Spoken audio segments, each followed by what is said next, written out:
After my husband died, I lost our home, my daughter told me to find a shelter, and 6 months later, I was digging through a diner dumpster for breakfast. Then a man in a dark suit called me by name and said, "Your brother is dead. He left you $50 million. I thought that was the shock, until he told me my brother had been watching my life from a distance and had left something waiting for me inside his house. I had my hand on Emil's front door when Melissa said the thing that decided the next 14 months of her life. "Mom, you're not well." Not, "I'm sorry." Not, "Please." 4 words, said to a room of 12 people with wine in their hands, in the same reasonable voice she used to use on customer service lines. She wasn't talking to me. She was building a record. I looked back at her across a dining room I'd never eaten in before that night. Her mascara had gone. Emil had both hands flat on the table like a man bracing for turbulence. And on the linen in front of them, face up, were 4 photographs of a 64-year-old woman asleep on a bench at the corner of Monroe and Secor with a Kroger bag under her head. I could have said it then. It was right there in my mouth. Article 7. I could have told my daughter, in front of everyone she'd spent 2 years impressing, exactly what her uncle had written about her in a document executed on a Tuesday in February in a hospice room in Grand Rapids, Michigan. But Rowan Fisk had told me, twice patiently, in the way lawyers repeat things to clients they think are about to do something expensive. Don't say a word about Article 7 until the co-trustee makes its determination. The second she knows, she starts manufacturing a defense. So I didn't. I said,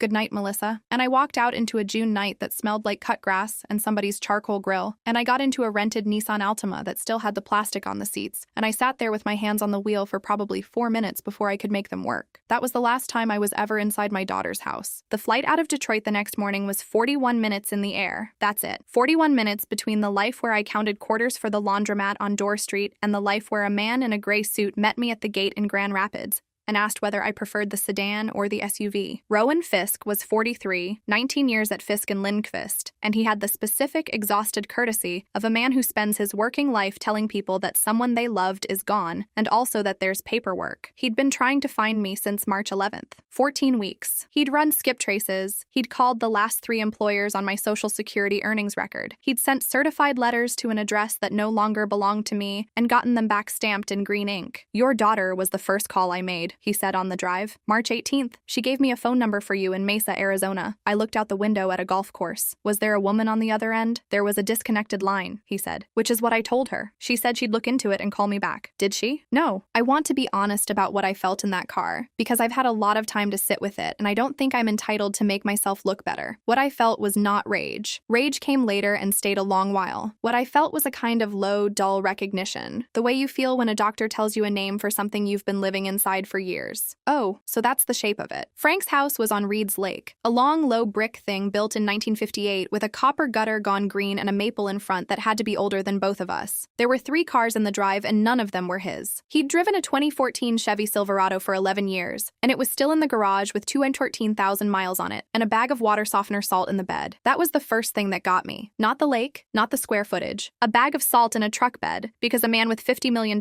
still bought his own softener salt at the Meyer on Cascade Road. The housekeeper's name was Inez Salgado, 12 years with him. She met us in the front hall and she looked at my face for a long second and then she said, "Oh," and put her hand over her mouth, and I understood that she had seen photographs of me. "He said you had your mother's chin," she said. I hadn't heard anyone mention my mother in 18 years. I should tell you about Frank, because a probate court in Lucas County spent 3 days trying to make him sound like a lonely old man with a delusion, and that isn't what he was. Frank Kovac was 7 years older than me. Our father worked the line at the Jeep plant on Stickney, and our mother did alterations out of the back bedroom, which is where I learned to sew, which is why my daughter had a hand-stitched Belle costume in 1993 that I finished at 2:40 in the morning while she slept. Frank left home at 19. He came back at 26 with a partner and a lease on a machine shop in Grand Rapids, and a very boring idea: precision brass fittings for medical gas systems, oxygen lines in hospitals, the couplings behind the wall where the nurse plugs in. Kovac Precision Fittings, 41 years, and in 2019 he sold it to a private equity roll-up called Ardennes Industrial,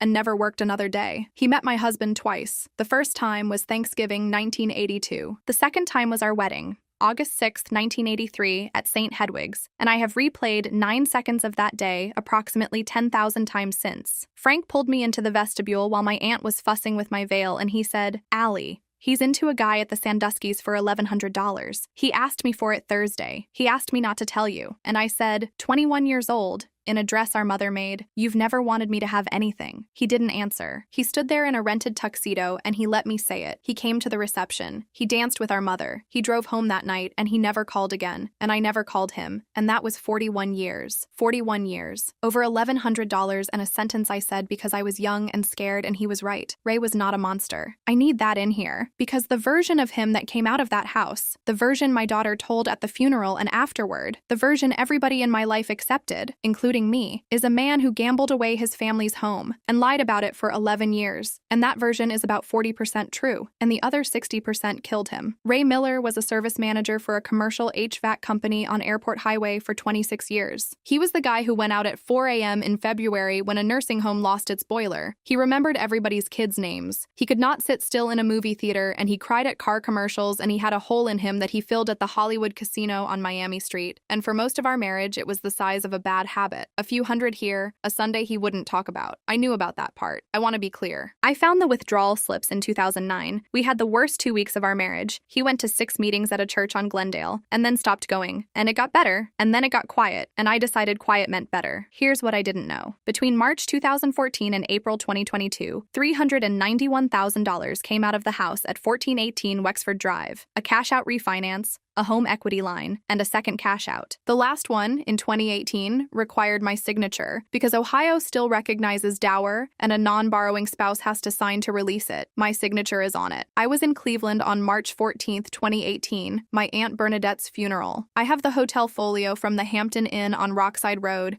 and an EZ Pass record with 2 Ohio Turnpike toll gantries on it, and a photograph of me in a black coat outside a funeral home in Parma at 11:40 in the morning. And of the $391,000, Deborah Yee, CPA, certified fraud examiner, 22 years, the forensic accountant Rowan Fisk brought in 11 days after I got to Michigan, was eventually able to trace about $62,000 to the casino. 62. The rest went somewhere else. The something waiting for me in Frank's house was a room. It was at the end of the hall past the kitchen, and Inez opened the door and stood back like she didn't want to be in it with me. 10 by 12, a window facing the driveway, a daybed nobody had ever slept on, our mother's Singer 401A on a table by the wall with the same cracked leather belt, and 4 cardboard file boxes stacked by the closet with the years written on the ends in black marker, and a wheelchair parked at the window, angled toward the drive. Inez said, "The last 2 months he wanted to sit here. I told him the front room had the better light." She stopped. "He said this window had the driveway." I sat down on the floor, not the daybed. The floor, in a $900 blouse Fisk's assistant had bought me, next to a wheelchair belonging to a man I hadn't spoken to since Ronald Reagan's first term, in a room he had kept for a sister who was never coming. The boxes were labeled 2019-2020, 2021, 2022, 2023, and 2024-2025. I opened 2024-2025 first because I am not a patient woman. Inside were 11 manila folders, and the first one was a report from Beaumont and Associates Investigative Services, Grand Rapids, Michigan, retained October 2nd, 2024. Carl Beaumont, 26 years with the Kent County Sheriff's Office, the last 9 in the Detective Bureau, 68 years old and built like a mailbox. I met him in person on the 3rd day. The report was 40 pages and it was about me. Subject located 11/14/2024, 6:50 a.m., vicinity of Monroe St. and Secor Ariud, Toledo, OH. Subject appears to maintain a regular circuit, overnight bench or bus shelter, morning at Dawn's Diner, 2211 Monroe, where staff provide coffee without charge, afternoons at Toledo Lucas County Public Library main branch until closing. There were photographs. 22 of them. I want to describe the specific quality of looking at a surveillance photograph of yourself in a coat you got out of a donation bin. It isn't shame exactly. Shame is what you feel when someone might see. This was after that. This was seeing what had already been seen by a man who loved me from a car. There's one taken on November 19th at 7:06 in the morning. I'm sitting on the low wall outside the diner with a styrofoam cup in both hands, and I remember that morning. It was the first hard cold, and Dawn Petrosky had come out and put a to-go cup down next to me without a word and gone back in, the way she did every day for 191 days. I set the photo down and I couldn't pick up the next one for about 10 minutes. My hands were doing that thing where you can watch them shake and it feels like watching them on a television. Behind the photographs was a memo Beaumont had written to Frank, and I've read it enough times that I can put it down close to word for word. Per your instruction, I have not made contact. My professional recommendation remains that direct approach is appropriate and low risk. Subject is oriented,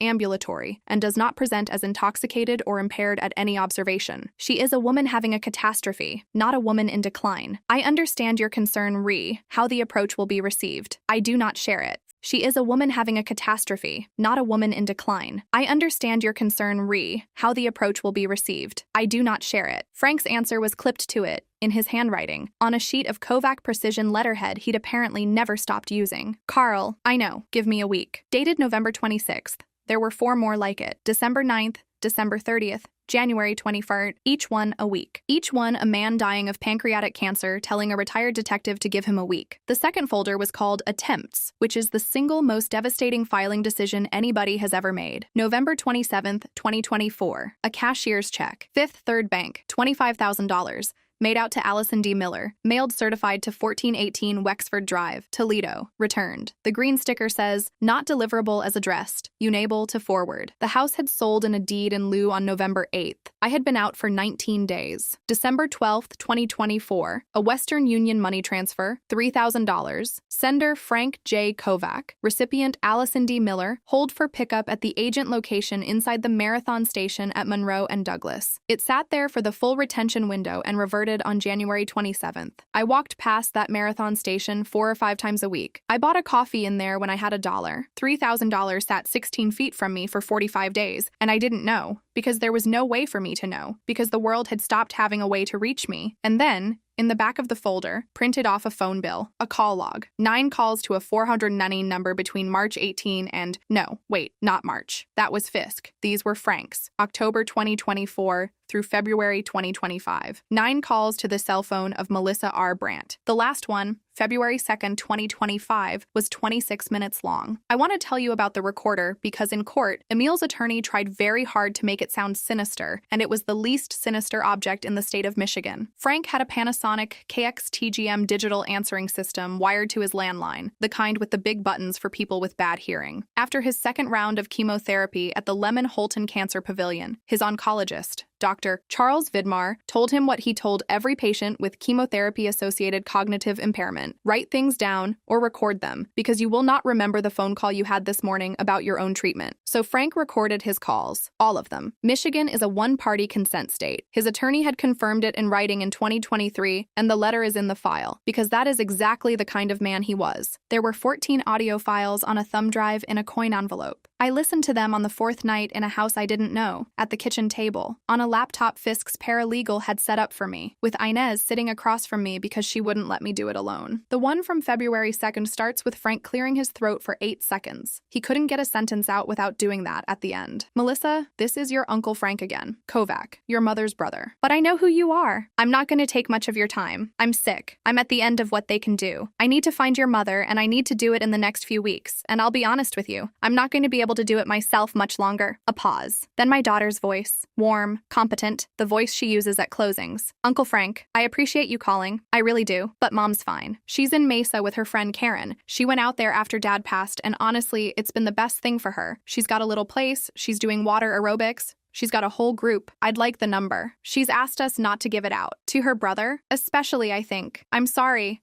You'd have to know the history. I know the history. I was there for it. Then you know she can hold a grudge. A little laugh. My daughter laughed. Look, I'll tell her you called, I promise. If she wants to reach out, she will. And then, after a silence of about 4 seconds, Frank said, there's money involved, Melissa, a significant amount. I'm trying to leave it correctly. And my daughter said, that's very kind. But you know with Dad's history, she's not good with money. She never has been. Honestly, the best thing for her right now is the structure she's got. 26 minutes. He kept going. He asked about the weather in Toledo. He asked whether she had children. She doesn't. He asked her, near the end, in a voice that had gotten very small, whether her mother was happy. And she said, yeah, I think she really is. At 8:14 on the night of February 2nd, 2025, when that call was recorded, I was in the vestibule of the Erie Street Market with my back against a radiator that hadn't worked since Christmas. I got up from the kitchen table and I made it to the sink and I was sick into it. And Inez held my hair off my face like I was 19 years old. And afterward, she made me sit down and eat a piece of toast, and I ate it. 9 days later, Carl Beaumont drove down from Grand Rapids and sat across from me at that same table and told me about February 2nd from his side. Frank had called him at 6 in the morning, told him to book a car, not the Silverado, something with heat that worked. Beaumont picked him up at 7:15 with a portable oxygen concentrator on the back seat, and they drove 2.5 hours to Toledo and parked in the lot of the Marathon station at Monroe and Douglas at 9:50 in the morning. I was inside Dawn's.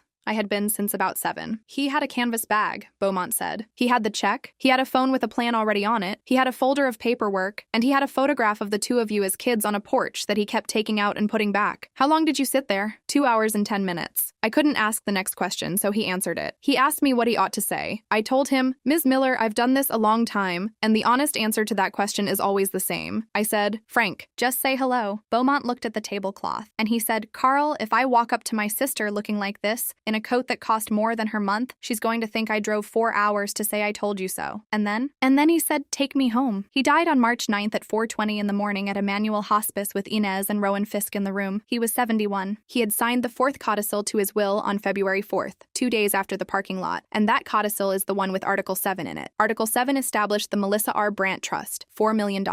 Held by an institutional co-trustee, Lakeshore Fiduciary Services of Kalamazoo, with distributions at ages 40 and 45. And then it said this, I have it in front of me. I've never given the original back. Notwithstanding the foregoing, this trust and all interests herein shall lapse in their entirety, and the corpus shall pass to my sister Allison D. Miller outright, upon a written determination by the co-trustee, after review of such evidence as it deems appropriate, that the beneficiary did at any time, A, deny shelter to my sister when she requested it, or B, conceal my sister's whereabouts, circumstances, or need from me or from any person acting on my behalf. I am aware that this provision may be challenged. I have been advised of that. I have instructed my counsel to defend it, and I have funded the defense. My sister and I did not speak for 41 years, because I said one true sentence to her at the wrong moment and she could not forgive me for it, and I let her not forgive me, which was cowardice. I am not going to compound it by leaving money to a person who lied to me about where she was while she slept outside. Fisk read that aloud to me on my second day in Michigan in a conference room with a jug of ice water on the table, and I laughed out loud. It wasn't funny. It came out anyway. Then I put my head down on that table, and I stayed there for a while, and he let me. And after a bit, he pushed the box of tissues about 6 inches closer and went back to reading. The determination hearing was set for August 12th.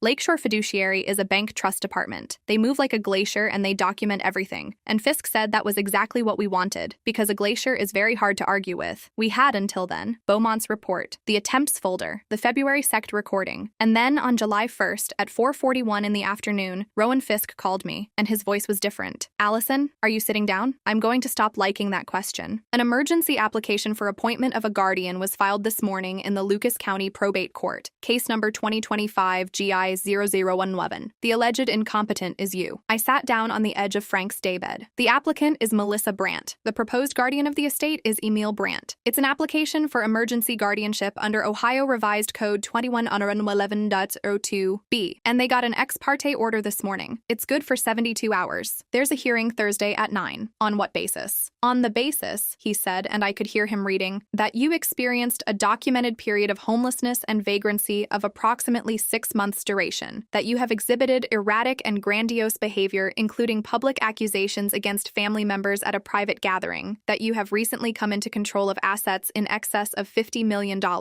and that you are at imminent risk of exploitation. I looked at the wheelchair by the window. They're using it, I said. They're using it. The 6 months. They're using the 6 months they put me in. Yes, he said. That's exactly what they're doing. Attached to the application was a statement of expert evaluation, Ohio Probate Form 17.1, signed by a physician stating that he had evaluated me and found me to suffer from cognitive decline consistent with mild neurocognitive disorder, with impaired financial judgment. I had never met him. I had never spoken to him. I had never, in my 64 years, been in the same room as Dr. Barrett Lund, Family Medicine, Sylvania, Ohio. That was the worst week of the whole thing, and it wasn't close. Understand what an emergency guardianship of the estate does. It freezes you. For 72 hours, and potentially a great deal longer, a person appointed by a court controls your accounts, your property, your ability to retain counsel with your own money. Emil Brandt, Senior Vice President of Commercial Lending at Maumee Valley Trust and Savings, had asked a judge to make him the custodian of my brother's estate on the grounds that a woman who had slept outside must be crazy. And the thing that made my skin come off was that it might work. I knew it might work. I'd been in the room where these things get decided. When I was 58, I sat with a woman at the front desk of the family practice on Sylvania Avenue, where I ran the office for 19 years and helped her fill out the same form for her mother. And I remember thinking how easy it was. was. I flew back to Toledo on July 2nd. I hadn't been back since the dinner. Fisk Associated Local Counsel, a probate litigator named Renata Cho and Bowman, 16 years, who had a voice like a paper cut and who said to me on the phone, before hello, do not talk to anyone, do not text your daughter, do not go to the bank, do not, under any circumstances, do anything that could be described in an affidavit as agitated. Then she said, now, can you get me a neuropsychiatric evaluation by Wednesday afternoon? Dr. Priyanandakumar, can you get me a neuropsychiatric evaluation by Wednesday afternoon? Dr. Priyanandakumar is a geriatric psychiatrist at the University of Toledo Medical Center, board certified, 23 years. She cleared 4 hours on July 3rd. She gave me a Montreal cognitive assessment, a mini-mental, a full clinical interview, a financial capacity instrument, and a functional assessment. And at the end of it, she took her glasses off and rubbed her eyes. You scored 29 out of 30 on the MOSIA, she said. You missed one word on delayed recall. I'm 61 and I missed 2. So my report is going to say you have no cognitive impairment of any kind, and it is also going to say something else, and I want to warn you first. She put her glasses back on. It's going to say that you are experiencing symptoms consistent with post-traumatic stress and prolonged grief, that these are entirely proportionate to your circumstances, and that in my clinical opinion, the filing of this application is itself an ongoing stressor being used instrumentally. I don't usually write sentences like that. I'm going to write this one. Then she said, Mrs. Miller, when did you last sleep more than 4 hours? I had to think about it. I said, November. Which November? I didn't answer that. Renata Cho did something on July 3rd that I still think about. She pulled Dr. Barrett Lund's Ohio medical license, then she pulled the statement of expert evaluation, and then she did the one thing nobody had done. She read the box on the form where the physician certifies the date of the examination, June 27th, 2025. On June 27th, 2025, I was in East Grand Rapids, Michigan, sitting in a conference room at Fisk and Lindquist from 9:30 in the morning until 3:15 in the afternoon, with 4 other people, a court reporter and a videographer, giving sworn testimony in the trust determination proceeding. There's a transcript, there's a video, there is a parking receipt. Cho called Lund's office at 4:50 p.m. on July 3rd and got a receptionist and asked one question, and the receptionist, God bless her, whoever she is, said, hi, we don't have a patient by that name. Emil Brandt and Barrett Lund play in the same Thursday league at Sylvania Country Club. 12 years. There are photographs of them together on a club Facebook page from a scramble in 2023, which Nora Patak of The Blade would eventually run at the top of a story. The hearing was Thursday, July 10th, 9 a.m. at Lucas County Probate Court, before Magistrate Cordell Ainsworth, who has been on that bench for 11 years and who does not raise his voice. Melissa was in Navy. Emil wore a tie I'd never seen. They sat with their attorney and they did not look at me once, which I had prepared for, and which still went into me like a nail. Cho didn't argue about my competence. She never mentioned it. She stood up and said, Your Honor, before the court reaches the merits, the applicant has submitted a Form 17.1 executed under penalty of perjury. I'd like to address the document itself. She put the exam date on the screen, then the deposition transcript cover page, same date, Kent County, Michigan, then the videographer's log with the timestamps, then the affidavit of the court reporter. Then she said, the physician who certified that examination has never met my client. His office has no chart under her name. I've filed a copy of the phone log. The room got very quiet, and Magistrate Ainsworth put down his pen, and he asked the Brandt's attorney one question. Counsel, is your client's position that Dr. Lund examined Mrs. Miller on June 27th? Their attorney asked for a recess. The emergency order was vacated at 10:24 a.m. The application was dismissed with prejudice at 10:31. Ainsworth referred Barrett Lund to the State Medical Board of Ohio and referred the matter of the affidavit to the Lucas County Prosecutor's Office, and he said one sentence from the bench that Nora Tack later put in a headline. The court notes that the applicant's principal evidence of her mother's incapacity is a period of homelessness that the applicant's own conduct is alleged to have caused. The court declines to reward that. Melissa turned around then, first time all morning. I didn't have anything to give her. I just looked back. Deborah Yee's report came in on July 24th, and it was 91 pages, and it is the reason my son-in-law is currently at FCI Milan. Here is what happened to my house, in the plainest words I can put it. In 2013, Emil Brandt was a 27-year-old residential loan officer at Maumee Valley Trust and Savings. He had been married to my daughter for 11 months. He met my husband at a Christmas party, and my husband, who could not keep a feeling to himself, told his new son-in-law that he was in a hole. Emil did not tell me. Emil did not tell Melissa. Not then. Emil told Ray he could help. What he offered was this. Ray would pull equity out of the house, and Emil would manage it, put it into a private trading arrangement Emil described as a currency and futures account. He ran on the side for a handful of clients, returns of 18 to 22%. Quarterly statements, the whole architecture. Ray would earn his way out of the hole, and I would never have to know. There was no trading account. There was a checking account at a credit union in Perrysburg in the name of Brand Capital Advisory LLC, an Ohio limited liability company Emil formed on February 4, 2014, dissolved administratively in 2021, and reinstated in 2022. Deborah Yee traced $329,000 into it from the 3 loans on my house. Ray got back over 8 years $41,000 in what Yee's report calls return payments consistent with a Ponzi structure. His own money, handed back to him in increments, with a statement stapled to it. The statements were beautiful. I've seen them. Emil made them in Excel. There's a little logo. The 2018 refinance is where it becomes federal. To close it, Emil needed a non-borrowing spouse signature. He needed an appraisal that would support the number, and the one he ordered came in 11% above 3 contemporaneous comparables. The appraiser, a man named Doyle Krapansky, later surrendered his license and testified. And he needed a notary. My daughter is a notary. Melissa R. Brandt, Notary Public, State of Ohio, commission expiring 2027, employed as a senior escrow officer at Glass City Title Agency on Reynolds Road. Ohio requires notaries to keep a journal. Journal entry 308, March 14, 2018. Allison D. Miller, personally known to notary. Mortgage dower release, ID, ODL. I was in Parma, Ohio, standing in a funeral home 111 miles away. And then there's the last page of the last folder, and I need to warn you the way Fisk warned me. Ray died on August 4th, 2024 at 5:09 in the afternoon in the parking lot of the Maumee Valley Trust and Savings Operations Center on Executive Parkway. Cardiac arrest. He was 61. The medics worked on him for 22 minutes. A woman from the escrow department did compressions until they got there, and I have never been able to find out her name, and I would like to thank her. I always assumed he'd been there to see Emil about a mortgage question. That's what Melissa told me. That's what I put in my head for 2 years, the way you do. The visitor log at the operations center has Ray signing in at 4:22 p.m. to see E. Brandt and signing out at 4:49, at 4:47 p.m. From the 4th floor of that building,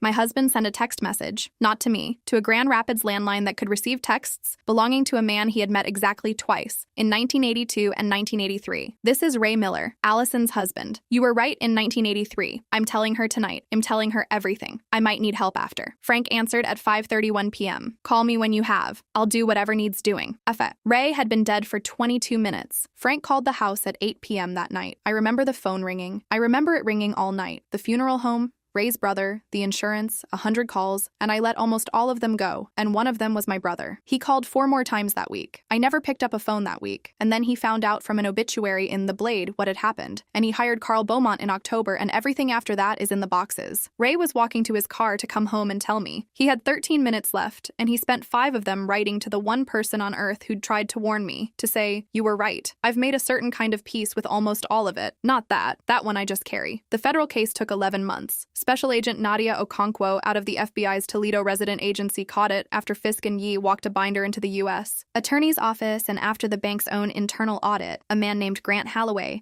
who had been in that job for 9 years and who deserves more credit than he'll ever get, pulled Emil's loan production files and found 4 more. 4 more. Not my family. A retired UAW millwright in Oregon, Ohio. A widow in Point Place. A man who ran 2 Subway franchises. Same structure, same LLC, same Excel statements with the little logo. Emil Brandt was indicted in February 2026 on 9 counts: bank fraud under 18 U.S.C., Paragraph 1344, wire fraud, and making false entries in the books and records of a federally insured institution under Paragraph 1005. He pled on May 19th. Judge sentenced him to 87 months and $612,400 in restitution, and the bank fired him the day the indictment unsealed and clawed back 4 years of incentive compensation. Melissa was charged by the state of Ohio: forgery, tampering with records, and a notary count. She pled in June to 2 counts and took 30 months at the Ohio Reformatory for Women in Marysville. Her notary commission was revoked. The Ohio Department of Insurance pulled her title agent license. Glass City Title terminated her, and then Glass City Title got very quiet and hired a lot of lawyers, because it turned out Journal Entry 308 was not the only one. The Lucas County prosecutor declined to charge the guardianship affidavit separately. It went into the sentencing memorandum instead, along with the transcript of February 2nd, 2025, which the state played in open court on a Thursday morning in June with about 14 people in the gallery.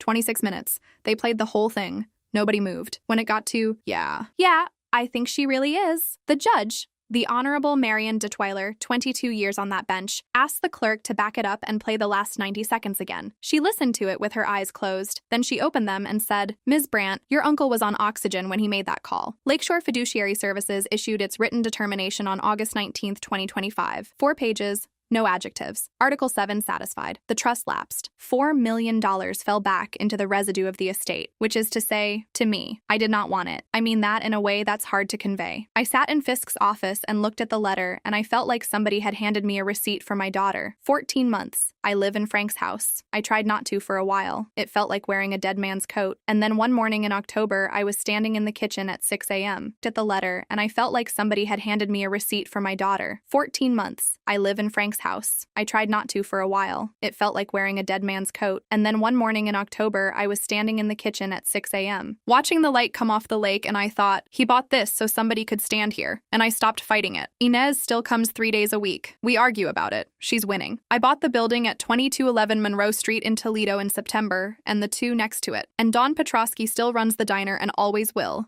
Rent-free, and she has a document from a lawyer that says so in language even I can understand. Dawn is 58, and she gave a woman she thought was homeless a large coffee, no cup lid because I like it that way, every morning for 191 days, and never once asked me a single question about my situation. The 2 buildings next door are the Kovac House, 19 units, transitional, women over 55 only. Case management, benefits navigation, a legal clinic on Tuesdays with a woman from Legal Aid of Western Ohio, and a rule that nobody is ever asked how they got there. Women over 50 are the fastest growing group of homeless people in this country, and almost nobody knows that. And the reason almost nobody knows it is that we're very good at being invisible. I was invisible on a bench 400 feet from a marathon station holding $3,000 with my name on it. Carl Beaumont is on the board. So is Dr. Nanda Kumar. So is Dawn. $50 million is not a real number. It doesn't feel like money, it feels like a job. And I do it about 5 hours a day now. And I sleep 7 hours, most nights. I told Dr. Nanda Kumar that in April, and she wrote something down and didn't look up and said, "Good," Melissa writes. 6 letters so far. I've read them all. 5 of them are about the appeal, and 1 is about the commissary. She has apologized 4 times in a paragraph that is almost identical in each. And in the 3rd letter, she wrote the sentence, "I expect I'll be turning over for the rest of my life. If Uncle Frank had given you that money in 2024, it would have been gone in a year, and you know it, because you never once said no to Dad about anything." She wasn't entirely wrong about Ray. That's the part that keeps it alive. She built the whole thing on a true brick. I haven't answered. There was one more envelope in that room. I found it in the 2019-2020 box, out of sequence, in an envelope marked, "When it's done. R. Fisk. Will tell you when." Fisk told me on August 20th, the day after the determination letter. It's 1 page. He typed it, which means he did it before his hands went, which means it was early. Allie, if you're reading this, the lawyers have finished and you know everything, so I won't go over it. I want to say the thing I couldn't say in the vestibule at St. Hedwig's, which is that I wasn't trying to take him from you. I was 28, and I thought being right was the same as being useful, and it took me about 30 years to understand it isn't. And by then, I'd made not calling into a habit, and then into a personality, and then into a fact. I drove down there more than the once, 9 or 10 times over the years. I never got out of the truck. I know how that sounds. I'd sit up the street from Wexford and look at the porch and go home, and I'd tell myself I'd do it in the spring. Every single time the light was on over that front door, even in the middle of the afternoon. You always did that. Mom always did that. I don't know if you know you do it. I couldn't fix any of it from where I was sitting. But I want you to know that for a long time, when I couldn't sleep, the thing I'd think about was that light being on, and how somebody in that house still expected someone to come. Keep it on. Frank. There's a lamp over the front door of a brick house on Reeds Lake Boulevard in East Grand Rapids, Michigan. It's on a photocell, so it's supposed to shut off at dawn. The first week I was here, I got up on a stepladder with a screwdriver and I bypassed it. That was 14 months ago. I've never turned it off.